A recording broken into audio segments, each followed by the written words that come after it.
Morning friends, কি খবৰ? সকলো ভালে আছে ন? পূজা কেনে চলিছে? বলক পূজা এখন চাই আহোঁ।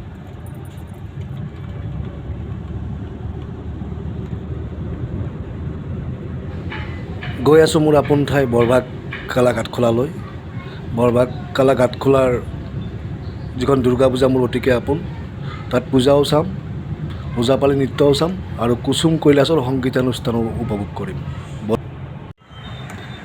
মই এতিয়া আহি পাইছোঁ বাইহাটা চাৰিআলি আৰু এই বাইহাটা চাৰিআলিত পূজা চলি আছে। বহুত মানুহৰ ভিৰ, মানুহেই মানুহ। এয়া মুখ্য গেট।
কালা ঘাটখোলা সাৰ্বজনীন দুৰ্গা পূজাত ওজাপালি নৃত্য প্ৰদৰ্শন হৈ আছে। আপোনালোকে উপভোগ কৰক। ভিডিঅ'টো ভাল লাগিলে নিশ্চয় লাইক কৰিব, কমেণ্ট কৰিব আৰু ছাবস্ক্ৰাইব কৰিবলৈ নিশ্চয় নাপাহৰিব।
কেনে পাইছে ওজাপালি চাই? শিল্পীসকলক দেখিছেনে? তেখেতসকলৰ বয়স 60ৰ ঊৰ্ধত হ'ব, কিন্তু তেখেতসকলৰ উদ্যম আৰু উৎসাহ দেখি এনেকুৱা লাগিছে যেন তেখেতসকল 25-30 বছৰীয়া যুৱক হয়। তো সেইবাবেই ওজাপালি মোৰ বিৰাট প্ৰিয়। আপোনালোকেও উপভোগ কৰক।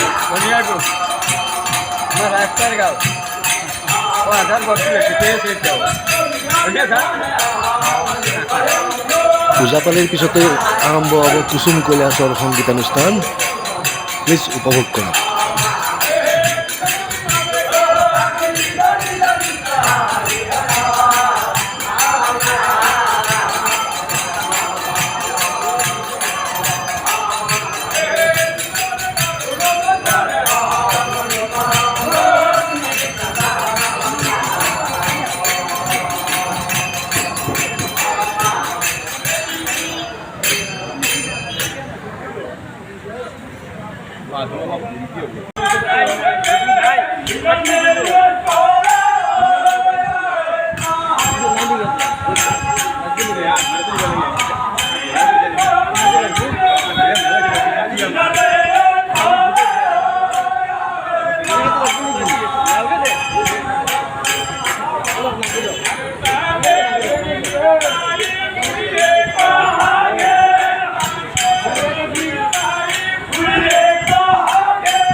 এয়া আৰম্ভ হ'ল কুসুম কৈলাশৰ সংগীতৰ অনুষ্ঠান বৰবাগ কালাক উচ্চতৰ মাধ্যমিক বিদ্যালয়ৰ খেলপথাৰত।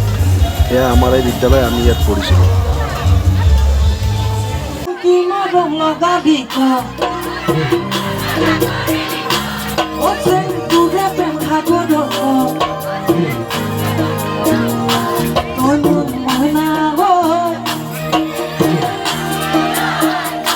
কেতিয়াকৈ পামে তোৰ মৰমত দেখা দিবা। এবাৰ গালো দেই, এবাৰ গাম।